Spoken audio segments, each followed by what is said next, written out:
पुढे शिवाजी महाराजांनी अगदी शेवटच्या काळात महाराजांनी आपल्या घरातलं काही काम दाम काय राहिले का म्हणून 2 गोष्टी करायचं ठरवलं.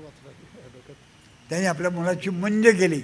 तारीख 5 मार्च 1680 या दिवशी शिवाजी महाराजांनी आपला मुलगा धाकटा राजाराम साहेब यांचे रायगडावरती मुंज साजरी केली आणि लगेच पुढे लग्न केलं.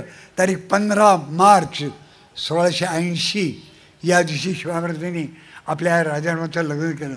मुलगी कोणती होती माहिती आहे का आपल्याला?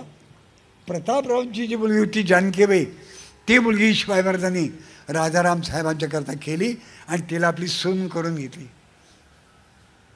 मित्रांनो, तुमच्या आमच्या घरी जेव्हा असंच लग्न होतं ना, त्या लग्नात मांडव पडतो, वाद्य वाजतात, वेणी करवल्या, सगळ्या आनंदात असतात. आणि त्याच वेळेला मुलीचे वडील एरवी जरी किती रागीट असले ना तरी त्यावेळेला एकदम लोण्यासारखे मऊ होतात मुलीचे वडील.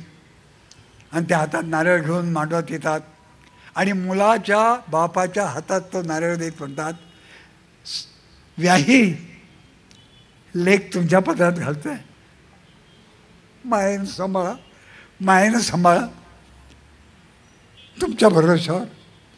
आणि मग मुलाचेही वडील मुलीच्या वडिलांना आलिंगन देऊन म्हणतात, व्याही चिंता करू नका, ती माझ्या घरातली लक्ष्मी आहे. लग्न साजरं होतं.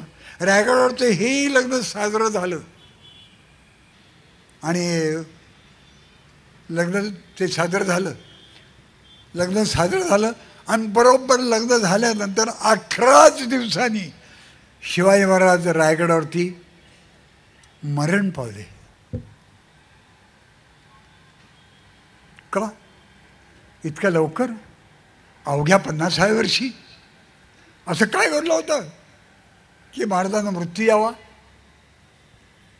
पण विषमज्वरासारख्याच काहीतरी भयंकर विकारानं महाराजांना गाठलं. 23 मार्चला त्यांना भयंकर ताप आला आणि 3 एप्रिलला दुपारी 2 वाजता शनिवार चैत्र शुद्ध पौर्णिमा म्हणजे हनुमान जयंती महाराजांनी शेवटचा श्वास घेतला.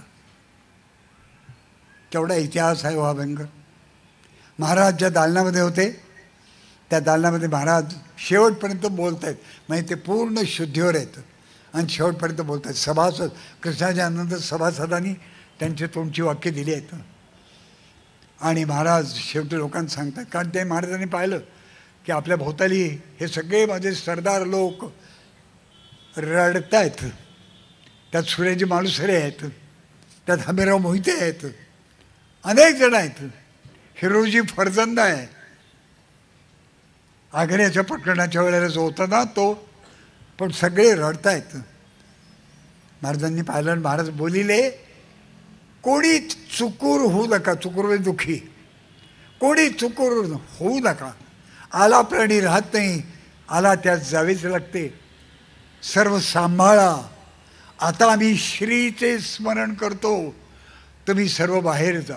म्हणून त्या दालनात सगळ्यांना बाहेर जायला सांगितलं आणि आता आम्ही देवाचं नाव घेतो, ते जा म्हणून म्हटलं. सगळे पण बाहेर पडायला लागले. रडत होते, हुंके देत होते, पदर डोळ्याला लावलेले होते. मित्रांनो, जेव्हा तो हिरोजी फर्जंद तिथून बाहेर पडला असेल त्याला काय वाटलं असेल? तो वळून वळून महाराजांना म्हणाला असेल का, महाराज आग्र्यामध्ये आपण अडकलो होतो, त्यावेळेला तुमच्या पलंगावर मी झोपलो आणि तुम्ही सुखरूप बाहेर पडलात.